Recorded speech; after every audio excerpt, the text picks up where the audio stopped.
Welcome to Staff Works Explained. If you are here for the first time, please consider subscribing to this channel. Also, hit the notification bell so that whenever you upload a new video, you are notified. In this video, we'll be talking about Uganda launching a landmark regional road infrastructure project that will integrate with South Sudan and Central African Republic.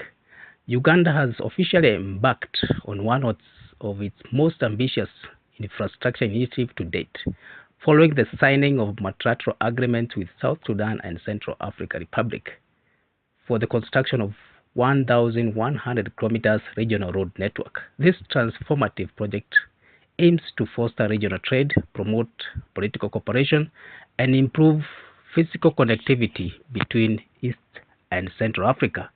The announcement was made by President Yoweri Museveni at State Lodge in Fort Portal after high-level tripartite meeting convened in Kampala, which involved ministers and senior officials from all the three countries. The infrastructure will open up this region for trade, linking Uganda and with South Sudan and Central African Republic. It will begin in Kampala, extend northwards and westwards through several key transit points. The designated corridors include Kampala, Karuma, Arua, Oroba, Kaya, Yei, and all the way to Juba.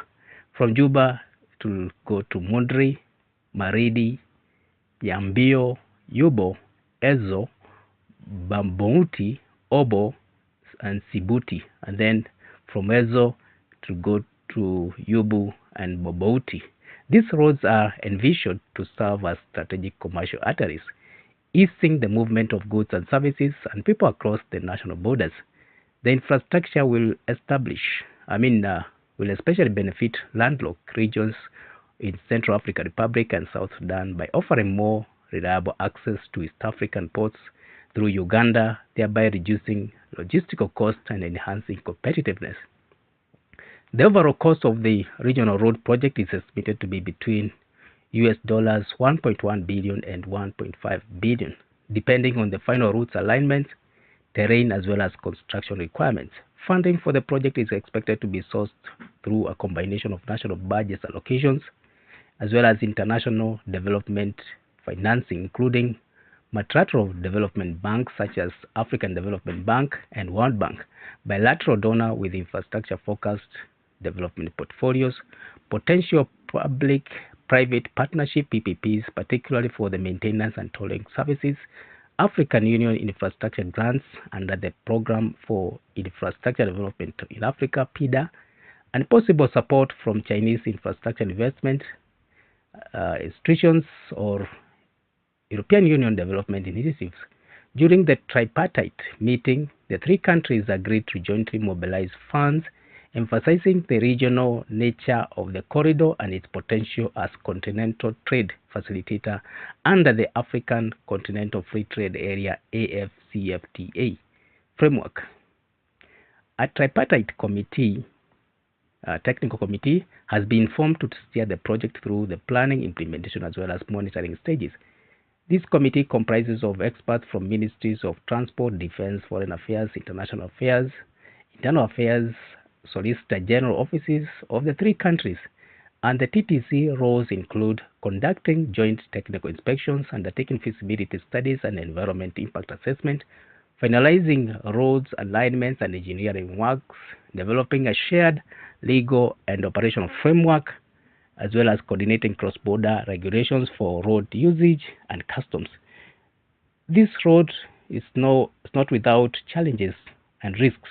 While the project is ambitious and widely welcomed, several challenges could affect its implementation and sustainability. One, there is security instability. Parts of South Sudan and Central African Republic are affected by ongoing conflict. There is insurgency as well as banditry. Ensuring safety for road construction crews as well as future users will require strong security coordination. There is also financing gaps and delays. Mobilizing the estimated 1.1 to 1.5 billion US dollars in funding could face delays due to competing national priorities and donor conditions. Coordinated diplomatic efforts will be critical to ensuring timely financial support because these are huge amounts, and these countries are already facing some economic crisis. There's also the question of difficult terrain and weather conditions, with some of the stretches of the road network passing through remote and forested,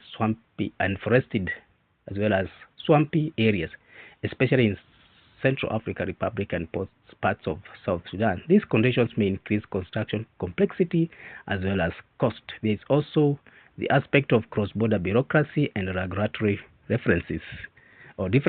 Harmonizing customs, axle load regulations, and road usage policies across 3 jurisdictions may pose legal as well as administrative challenges unless a strong joint regulatory framework is adopted.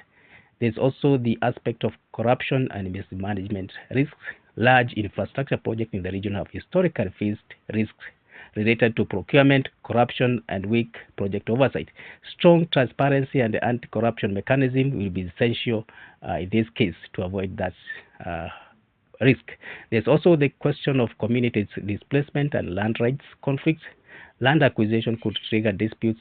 In some areas, government will need to follow fair compensation procedures and respect local rights. Let's look at strategic outlook and regional integration goals that this project brings. Despite the potential challenges, the project represents a critical steps towards achieving the regional integration objectives laid out in the framework such as East African Community and the goals of AFCFTA. It will expand inter-country trade and investment, facilitate cross-border employment and mobility, strengthen diplomatic relations and regional peace building, as well as lay a strong foundation for future infrastructure integration such as railway, energy, as well as railways corridors. President Museveni, along with his South Sudanese and Central African counterparts, has emphasized the visionary nature of this initiative. It is not only a physical infrastructure project but a regional development instrument aimed at bridging fragmented economies and unlocking new growth corridors across the East Africa as well as Central Africa. In conclusion, we can say that the 1,100 kilometers regional and road network initiative marks a defining movement in pursuit of deepened integration, economic transformation, and strategic connectivity across East and Central Africa. By linking Uganda, South Sudan, and Central African Republic through a unified infrastructure vision, the project transcends national boundaries and lays the groundwork for shared future of prosperity, peace, and resilience. Despite the formidable challenges of financing, security, and terrain, the political will demonstrated by the leaders in these countries, combined with regional collaborations and international support, sets a strong foundation for success. The project is not merely about roads, it's about deepening or opening trade corridors, uniting people, and igniting development in some of the continent's most underconnected areas. As construction moves forward, this initiative stands as a symbol of African capacity to shape its own destiny through visionary leadership, regional solidarity, and practical action. It is a bold step towards realizing the promise of African Continental Free Trade Area and a powerful testament to what African nations can achieve when they come together with a common purpose. The road ahead is long, but it's also full of hope, opportunity, and transformation. So thank you for reaching this far. If it's your first time here, please consider subscribing to these channels. Also, hit the notification bell so that whenever you upload a new video, you're notified. You can also share, leave a comment, and give us your thought about this whole project. Thank you.